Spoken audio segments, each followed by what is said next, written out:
مودة بينك وبين السيدة ماريا معلول؟ بالحقيقة وجهت لي دعوة واتصلت بي وتمنت علي الحضور، وانا جاي يعني من بحكيك بالمصري، جاي من مجلس الوزراء مباشرة الى هنا، لانه انتهت الجلسة. لو تأخرت الجلسة اكثر كانت تعذر علي المجيء. حبينا، قالت لي انه جريدة جديدة اصدارها، انا ما بعرف بعد. طب قريتها؟ تقرا هلا فيها؟ عم فلفش وعم شوف كيفية توجهاتها والمواضيع اللي بتتناولها. طيب كمسؤول سياسي، حضرتك وزير الثقافة، كنت عايزة أسألك، الإعلام بصفة عامة بيسبب لك مشكلة سياسية؟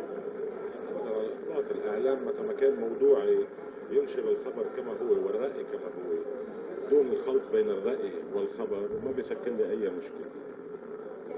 ان الاعلام متى كان موضوعي وبعيد عن الدس الاعلامي يلي بيكون مش مهني، طالما يبتعد عن هذه الامور ولا يكون اعلام ماجور عند غض الطلب.